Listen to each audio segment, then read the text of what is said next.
Hi there, my name is Troels and welcome to Cinematic Ambiences. This library is something I've created myself over the years to and for myself. I've used it in writer video games dating all the way back to Tomb Raider. I've used it in Transformers, Need for Speed, Overwatch, and a variety of other video game franchises I've scored through the years. And I often like to start my compositions using an ambience. They just create that underbed, that mood, that river of sound that lies behind my composition. And often they just provide enough, even on their own, for dialogue or underscoring, because they're so full and rich in emotion, slowly evolving, not too much.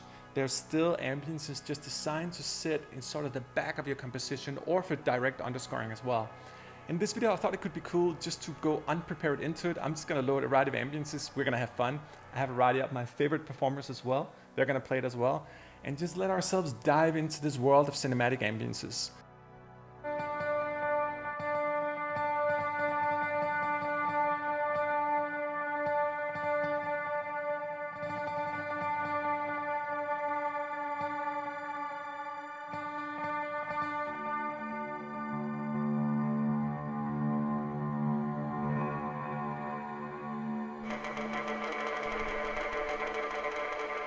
And you'll notice that on every single key, there's a unique sound. And all the patches called main here, cinematic main, you'll find that on all of them, there's unique sounds on every single key for many, many octaves. And that's how I normally sort of go through the ambiences, trying to find something really quick. I'll load the main patches just to identify those kind of things. But let's say, for example, that there is one sound I like. This one, for example, here. I'll go into my sound mode here. Click and say one note stretch. And then I'll click this key again. Now this key is all over my keyboard, so I can play that separate from all the other ambiences.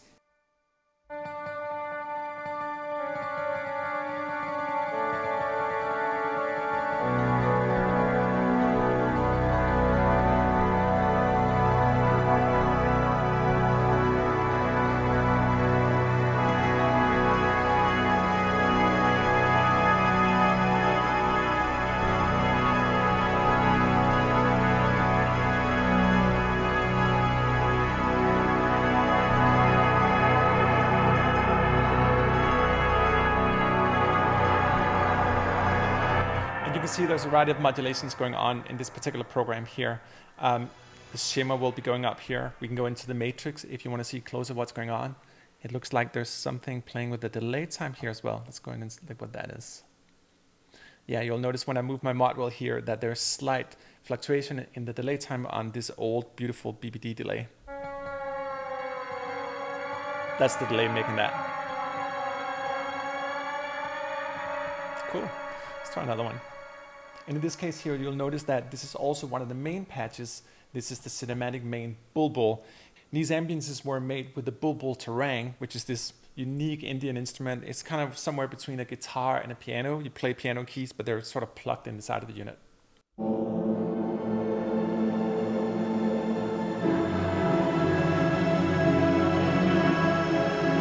Let me just turn the shimmer reverb off here so we can hear them more naturally.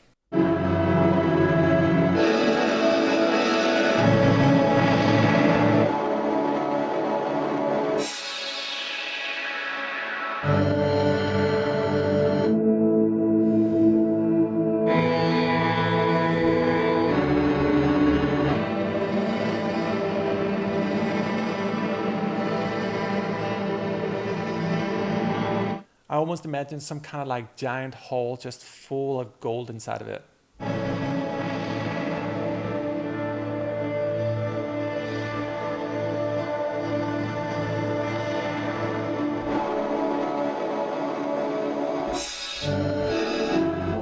Beautiful. Let me try ancient horn here. In this one, you'll notice that there's two icons here that are marked this way. That means that they're one note stretch. So we can see that we have two different ambiences just using one sample from each of the ambiences.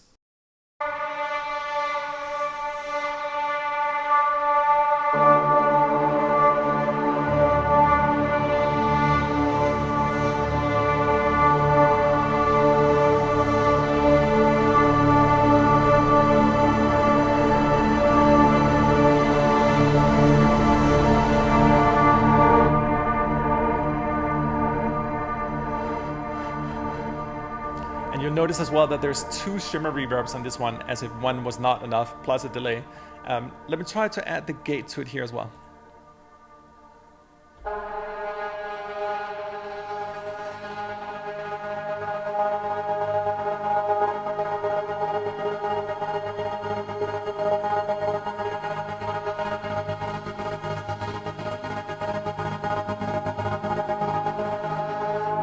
And a cool trick is a little bit like...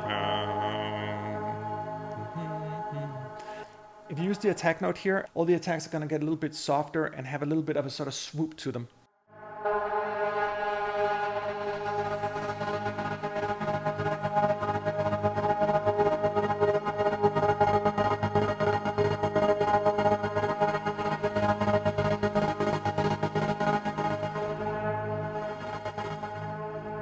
Let's try the main morph here.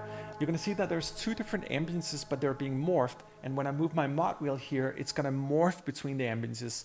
These are also having unique samples on every key, so we'll be morphing multiple ambiences at the same time.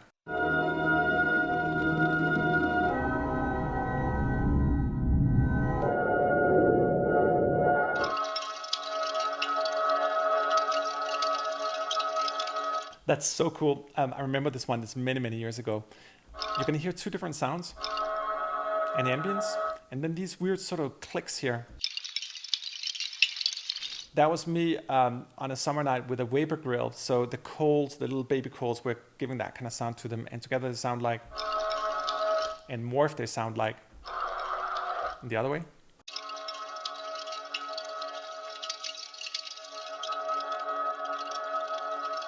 And the little coal pieces have to adapt to the ambience. So even though they're not tonal in their own right, when you hear them isolated, there's no tone in that. But when you morph them actively, they become tonal. Isn't that magical? Let me try to take this one here, and we'll do a 1-note stretch on both of these ambiences here while we morph them as well. So I'm going to take this.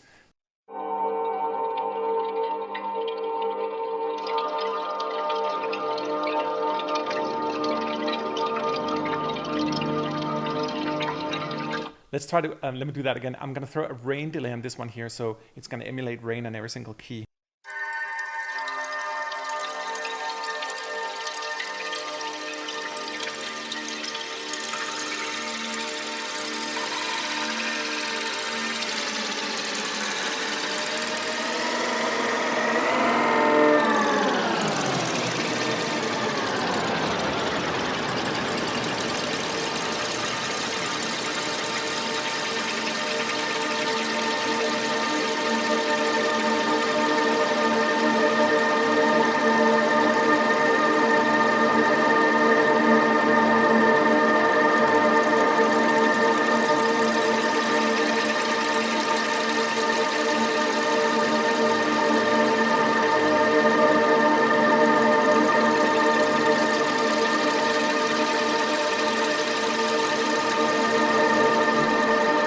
Getting lost in Soundpaint. All right, let's move on to another one here. Forgive me, sometimes I just get lost in these things.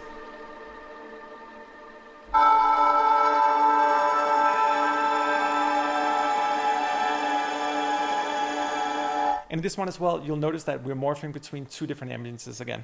And both of these parts here are called combos, so there's unique samples in every key. So there's a huge cascade of different programs within the program.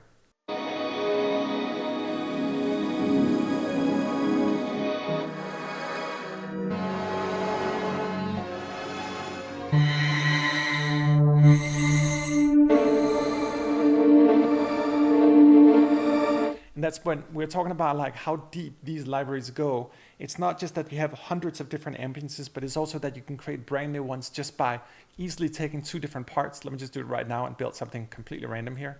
I'll take 2 different parts from the library, make sure there are more.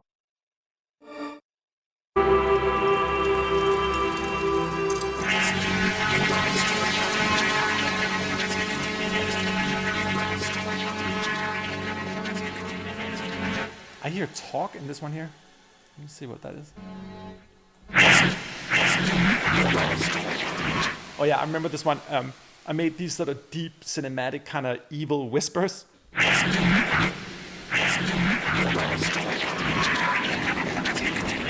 But when you morph them with an ambience and you make the ambience dominant, they just become like beautiful tonal whisper textures.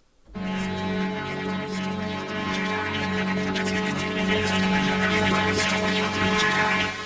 wonder what that would sound like minus 2 octaves.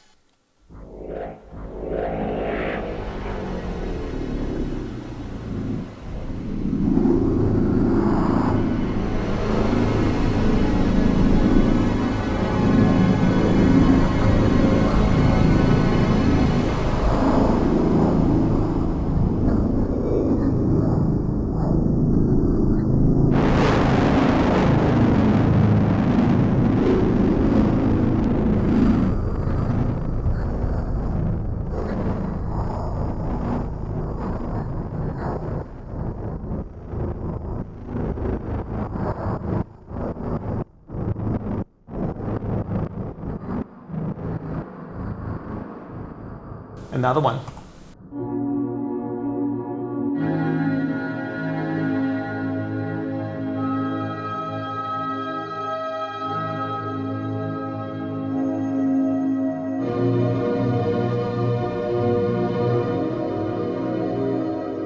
Oh, this is cool. Let me try this as a melody. Imagine like these were like 4 chords leading up to a track.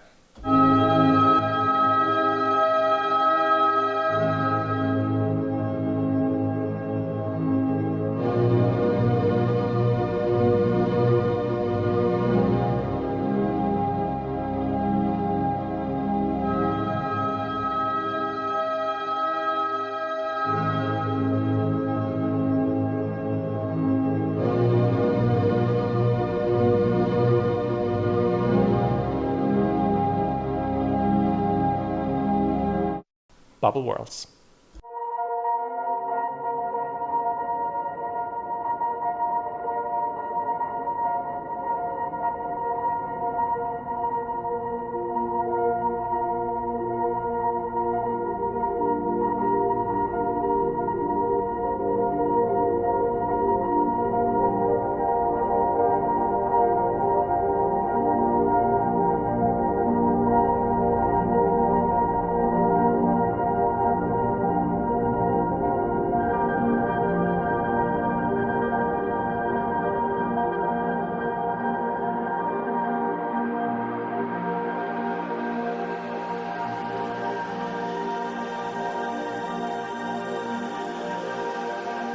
And you notice that there's a little bit of a lo-fi quality to them. I like my ambience sometimes to have a little bit of grit in them. I design them that way, especially when you put EQ filters, shimmer reverbs over them. They tend to create some beautiful textures if they have a little bit of grind. It's not all of them, but some of them just have a little bit of that sort of 8-bit vibe without being 8-bit.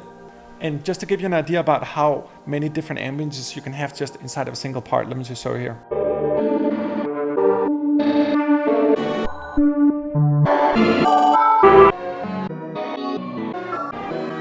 So you can see there's a bunch of them. It might be fun to actually build an arpeggiation sequence out of these. Let's just try for fun.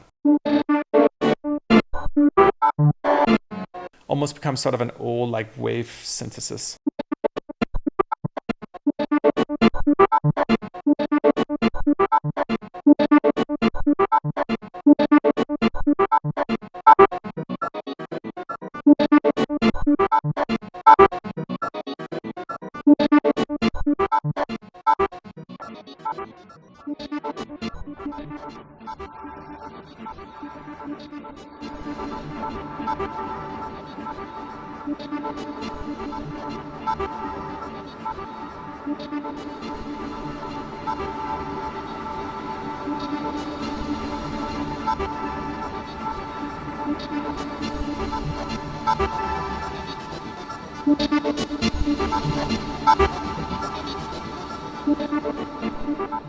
Bum bum. Oh yeah, I remember this one here. Imagine Zimmer's awesome rendition of the Joker, and then I was just like, this is Joker's dad.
And it's more that sort of violin sound, you know, a little bit higher. That sound.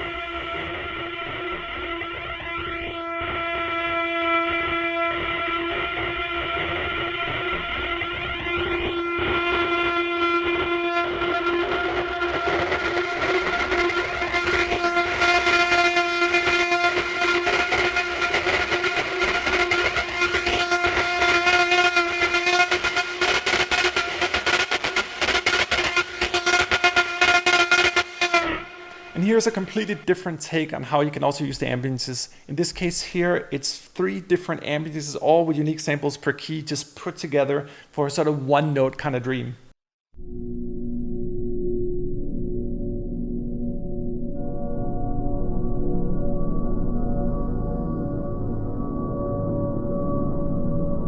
Like that right there is enough for a giant underscore. It's almost too big in its own right. Let's just try one key again here. You know, that's a meaty ambience.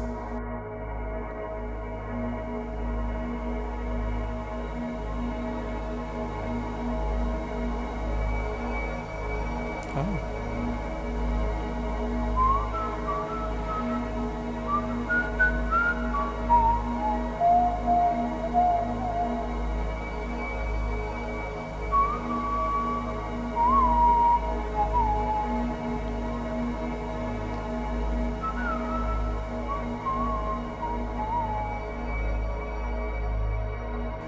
So pretty, love it.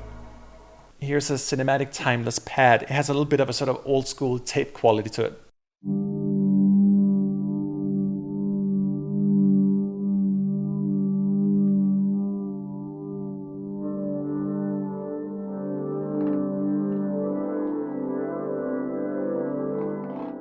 All right, let me try another one here. Let's try like fairy flutters.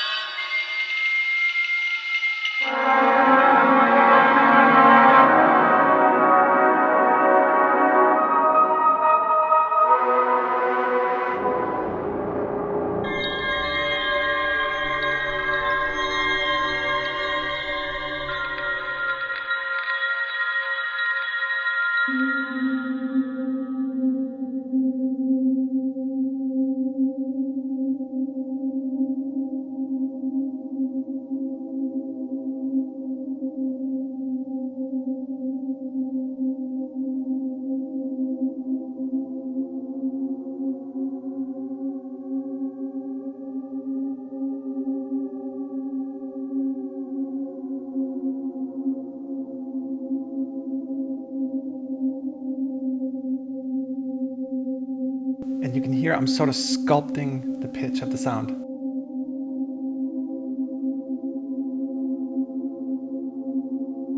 Like the drone remains the same, but that this little tone on top of it is creating a little bit of sort of tension.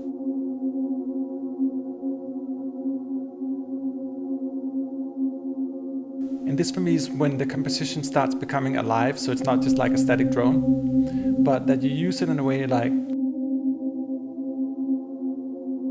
you know, it's trying to tell a story in its own right.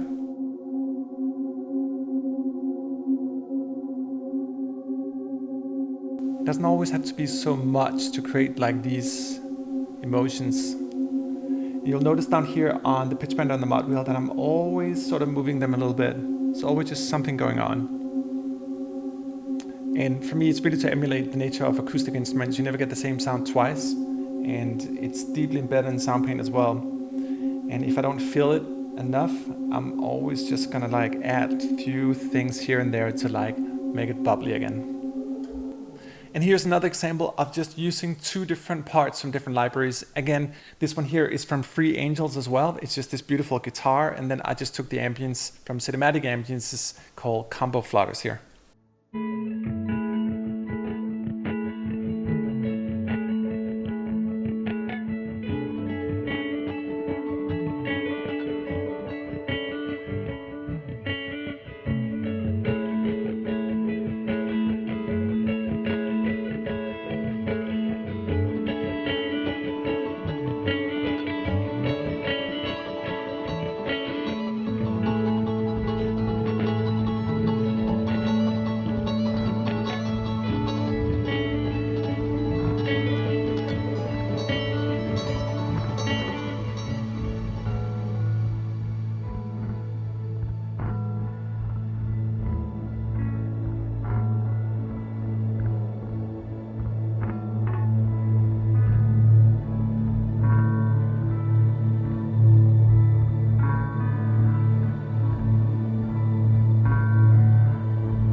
This is a great example of cinematic ambiences, how easily it glues and connects to other libraries as well, just super easy to use.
I feel like you went from a dark world into like a triangular circus or something.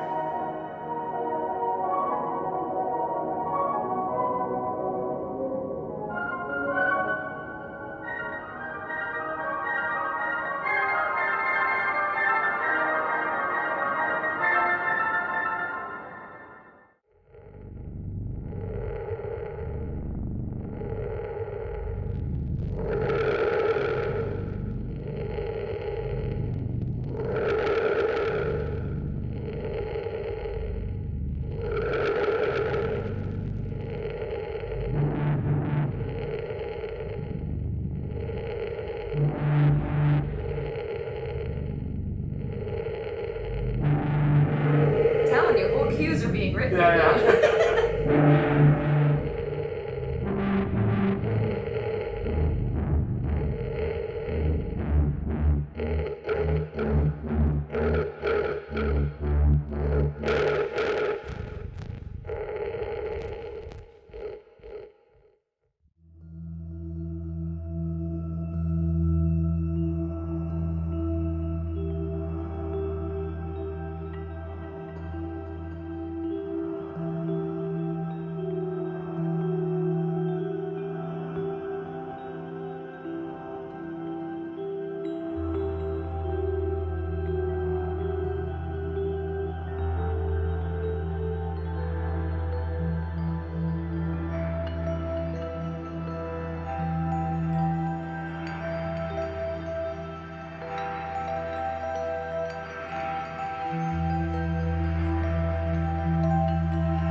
spent 5 minutes on that one. 5 minutes on each. No. Was that a cinematic ambience? It's yeah, cinematic ambience nova. Okay. That's what it's called in ambience library.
And let's just wrap it up here with cinematic life is beautiful.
Cinematic life is beautiful. In this case here, it was like very big, very interstellar-ish beautiful.